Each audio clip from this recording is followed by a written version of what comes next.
হাদিস 400। আনাস ইবনে মালিক রাদিয়াল্লাহু আনহু থেকে বর্ণিত, নবী সাল্লাল্লাহু আলাইহি সাল্লাম কিবলার দিকে কফ দেখলেন। তিনি সেটা হাত দিয়ে পরিষ্কার করলেন এবং এই কাজটি অপছন্দ করার দরুন তার চেহারায় অসন্তুষ্টির ভাব প্রকাশ পেল। তিনি বললেন, তোমাদের কেউ নামাজে দাঁড়ালে সে তার প্রভুর সাথে কথা বলে, অথবা তিনি বলেছেন তার ও কিবলার মধ্যে আল্লাহ বিরাজমান থাকেন। কাজে সে যেন কিবলার দিকে থুতু না ফেলে, বরং সে যেন বাঁ দিকে অথবা পায়ের নিচে থুতু ফেলে। তারপর তিনি তার চাদরের খুঁট নিয়ে তাতে থুতু ফেলে রগড়ালেন এবং বললেন, কিংবা এরূপ করবে। হাদিস 401।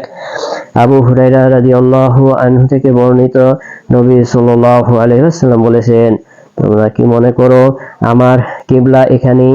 আল্লাহর কসম, তোমাদের দীনতা, সিজদা, তোমাদের রুকু কোনটাই আমার কাছে গোপন নয়। আমি অবশ্যই তোমাদেরকে আমার পিছন দিক হতে দেখতে পাই। হাদিস 402। আনাস ইবনে মালিক রাদিয়াল্লাহু আনহু থেকে বর্ণিত, তিনি বলেন, নবী সাল্লাল্লাহু আলাইহি ওয়াসাল্লাম একবার আমাদেরকে নামাজ পড়ালেন। তারপর মিম্বরের উপর উঠলেন এবং নামাজ ও রুকু সম্পর্কে বললেন, অবশ্যই আমি তোমাদেরকে সামনের দিক হতে যেরূপ দেখি, পেছনের দিক হতেও তদ্রূপ দেখি। হাদিস 403। আব্দুল্লাহ ইবনে ওমর রাদিয়াল্লাহু আনহু থেকে বর্ণিত, রাসূলুল্লাহ সাল্লাল্লাহু আলাইহি ওয়াসাল্লাম একবার ইজমার কারা ঘোড়াগুলোর মধ্যে হাফিয়া নামক স্থান হতে দৌড়ের প্রতিযোগিতা করেছিলেন।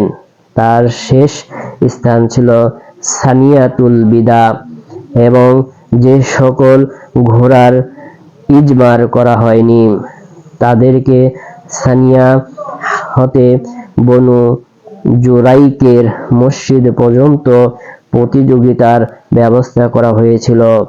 আর আব্দুল্লাহ ইবনে ওমরও এ প্রতিযোগীদের মধ্যে ছিলেন। হাদিস 404।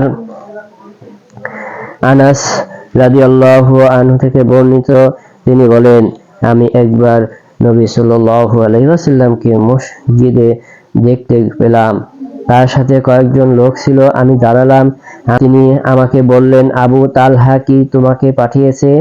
আমি বললাম, হ্যাঁ। তিনি বললেন, খাবার জন্য? আমি বললাম, হ্যাঁ। তিনি আশেপাশের লোকদেরকে বললেন, ওঠো। তিনি চললেন।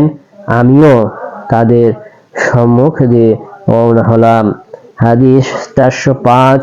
সাহুল ইবনে সাআদ রাদিয়াল্লাহু আনহু থেকে বর্ণিত, একজন লোক বলল, হে আল্লাহর রাসূল, যদি কেউ তার স্ত্রীর সাথে ভিন পুরুষদেরকে দেখেন তাহলে কি সে তাকে হত্যা করবে? তারা দুজন স্বামী স্ত্রী মসজিদে লেআন করতে থাকলো এবং আমি বর্ণনাকারী তা প্রত্যক্ষ করলাম।